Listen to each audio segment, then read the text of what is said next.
kong balikan yung tungkol dun sa media. Pwede ko bang malaman kung sino yung Arnold Club yun na binabanggit ninyo? Ano ba yun? Tao ba yun o tao? Tao ba yun o manika? Baka manika lang yun, ha? Arnold Clavio po yung nasa media. Hindi, saang media? Kung ito Sa media, GMA po, marami GMA. kasi magkakapareho ng pangalan. Marami, News anchor po, GMA. GMA. Yes po. Ano siya sa GMA? Kung alam mo ha, ano siya sa GMA? Anchor po. Anchor. Ibig sabihin, kung Anchor, may programa. Yes po. Ano yung alam mong programa na pinag-aangkoran niya? GMA News po, tsaka pangalan niya po Igan. Kasi kilala ko po siya. Matagal ko po na siya nakikita sa TV. Okay. Ayon sa'yo, ano ba ito? Ano ba yung kaugnayan nitong si Arnold Clavio? Bakit nabanggit mo kanina? Pwede mo bang pakiulit sa akin? Siya po yung mga laging kamiting ni Boss Bernard. Ano naman ang kaugnayan nung pinag-uusapan natin ngayon? Kung lagi lang siyang kamiting, ano meron? Yun po yung mga meeting nila na yan, ay mga, siguro may mapaabot si Boss B kasi minsan narinig ko, may mga pahabol siya ng mga balita. Ganun po. Tapos monthly po yung kwan yan, monthly po yung paper bag niyan, yung maliit lang. Ibig sabihin, may involved na pera, tama ba? Yes po. May involved na pera. Gaanong karaming pera? Maliit lang po paper bag. Paper bag. Yes Yung po. paper bag, gaanong karami ang laman? Ang nagbibilang po niya is yung kapatid ni Bernard Peralta na si Ariel Peralta. Ako po yung driver niyan kasi maaga pa po. Ang maaga po yung meeting lang palagi. Mga 7 or 6, ganun. Okay. Yun lang. Maraming salamat po. Thank you po. Balikan ko lang po yung ICC. Kasi napakahalaga ng ICC doon sa hindi lang dahil sa problema ng korupsyon, pero yung problema ng ating soberenya, di ba? Doon nagkaroon ng pagkuha kay Pangulong Duterte, binanggit nyo nga 2023. Ang gusto ko lang malaman, dahil narinig ko to sa isang kwento ninyo, sino yung nandoon sa meeting na nung arestuhin ang Pangulong Duterte sa airport? Sino yung mga nandoon? Yung naka-witness? Sige ho, Sarge. Go ahead. Kami po yung naka-security kay Kong Saldi that time, sir. Yung gabi, bago huliin si Former President PRRD po. Nag-meeting po sila Kong Saldi sa Unit 8 and 9, Townhouse. Kasama sina former Speaker Romualdez po. Sinong ka-meeting? Saldico. Saldico, former Speaker Martin Romualdez. Romualdez. Yung Chief PNP po, si Marbil. General Marbil. Marbil. Opo. At that time, si General Torre, hindi naman siya Chief PNP pa, di ba? Hindi pa po. Sino pa? Si Chodoro, Gibo Gibo. Chodoro. No?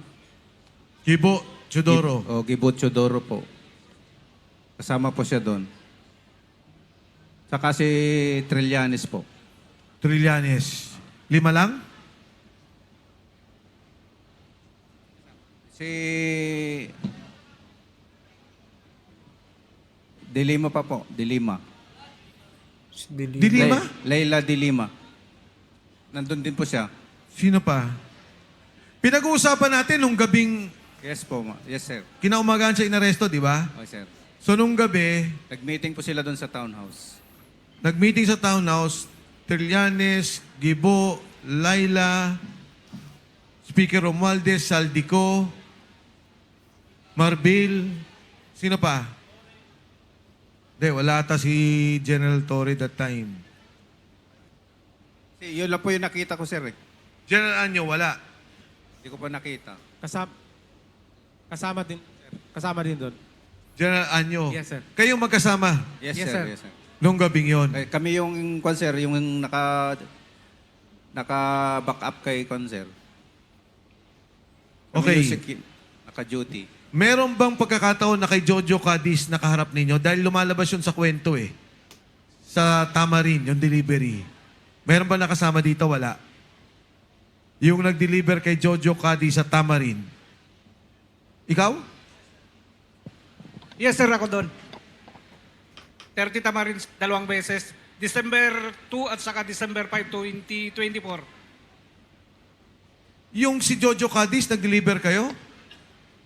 Sir, ang pagkaalam ko, sir, pag pumapasok ako doon sa may gate ng Nara, tinatanong sa akin yung guard kung saan.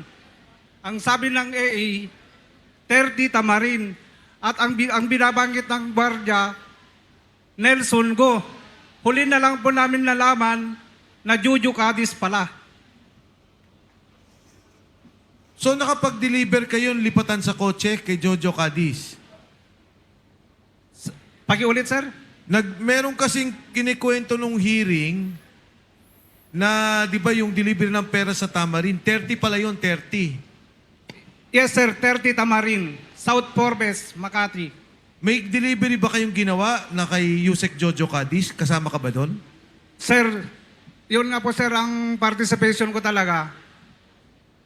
December 2 ang una. Oh, December 2. Tama, yun ang nasa Senate na ano, di ba? December 2. Yung sinasabi ni Saldico sa Yun- video niya. Yun na nga po, sir. Pero ang pagka pumapasok kasi ako, sir, ang sabi niya, yung gwardiya is Nelson Go.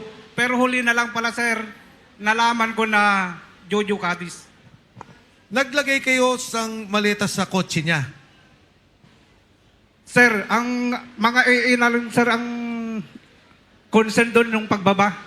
Okay, idudugtong ko sa tanong ni Agent Morales. Kasi sa video ni Saldico, ang sabi niya, nag-deliver ako ng 1 billion. December 2 ata, December 4. Hindi ko December 2, sir, at saka December 5, 2024. Yan. Na isang 200 million at isang 800 million. Totoo, sir, kasi marami talagang maleta yun. At yun daw perang yun ay para kay Pangulong Bongbong Marcos. Sabi ni Saldico.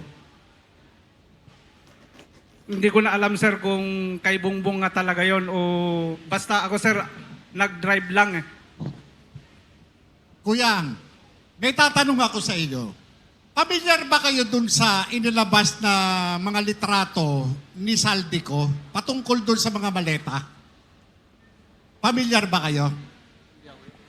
Mayroong mga ipinost sa FB itong si Congressman Saldico na mayroong mga description. Katulad, halimbawa, nitong November 15, mayroong mga maleta, litrato ng mga maleta na nakalagay cash out. 28 luggages, 1 billion delivered to RR. Romeo. Sino tong RR? Kung alam ninyo.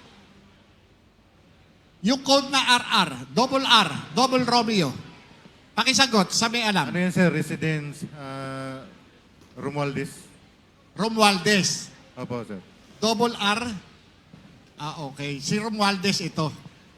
Hindi, ang gusto ko lang idugtong dito kasi yung dugtungan ng lahat ng kwento, doon kay Saldico, ang pinakamalinaw na sinabi niya, yung delivery ng December 2 at December 5. Nasa video niya yun eh. Ikaw lang ba yung kasama dito na nag-deliver?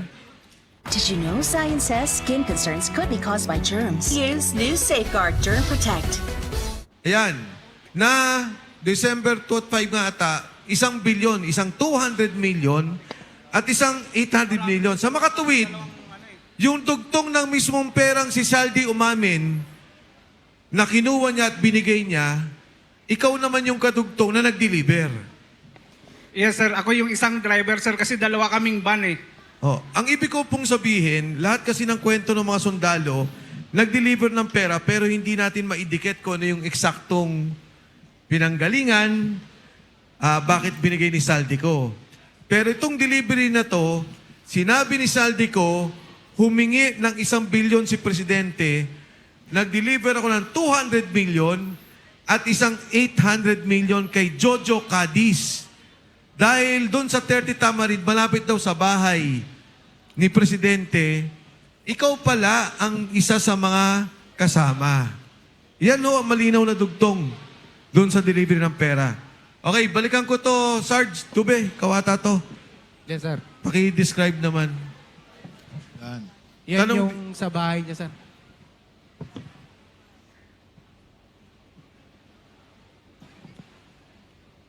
Ito po yung sa bahay niya, sir.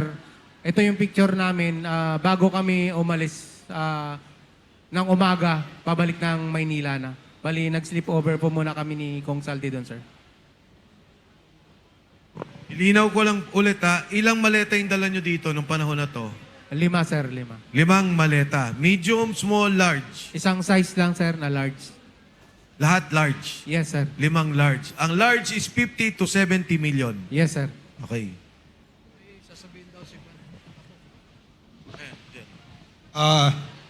Patalastas muna, Kong. Magandang hapon po, mga kababayan. Retiradong General Romeo Poques po ako, ang chairman ng United People's Initiative. Andito po yung aming presidente, si Attorney General Virgil Garcia, Secretary General, si Captain Ray Valeros, andyan kanina, si Attorney Harold Respicio, yung aming chairman sa Luzon. Andito po yung aming chairman sa Visayas at Mindanao ng UPI. Nandito po kami para suportahan ang ating mga magigiting na mga Brave 18 at saka yung kanilang mga kasama na Fearless 14. Okay? Dismayado po yung UPI dahil ang inaasahan ho nating supposed to be Blue Ribbon Committee meeting ngayon ay hindi natuloy. Dahil alam naman natin, maraming mga panggigipit, pangaharas, pananakot ang ginagawa ng ating gobyerno. Kaya itong ating mga, maski ating itong mga senador, ay hindi dumating ngayon. Andito kanina si Senator Amy, pero hindi pinapasok, umalis. Ngayon, inaasahan natin sana na dumating sila para po matuloy. Senator Robin, nandito kanina. Senator Robin pala, andito rin po. So ito po, nangangahulugan na talagang magulo yung ating bayan kung ating mismong Senado ay kakaroon ng ganyan. Merong 2 Senate President.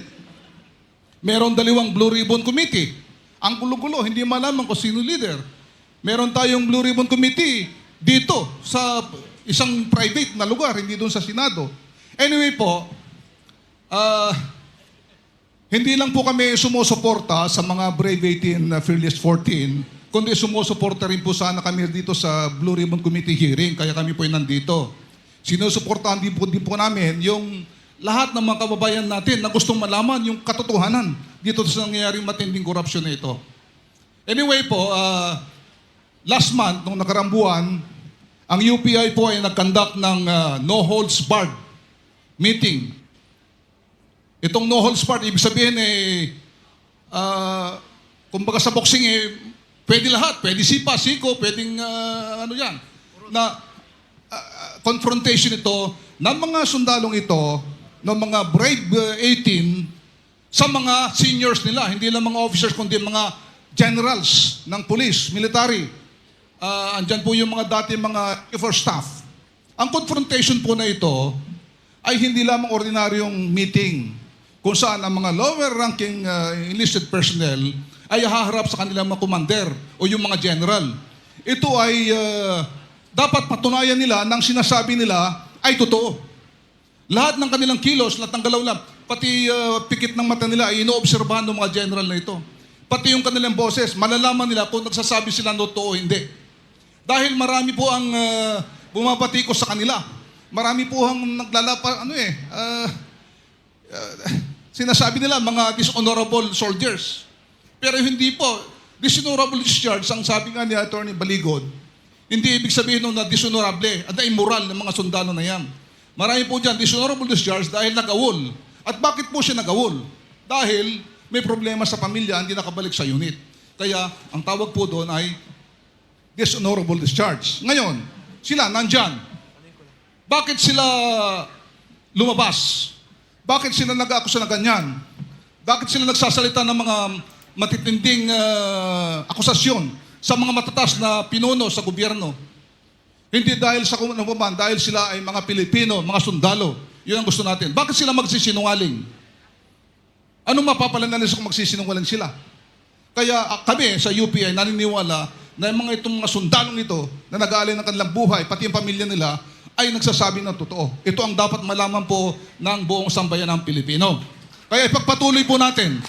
Kaya wala man po dito yung mga senador, hindi man po natuloy yung ating Blue Ribbon Committee.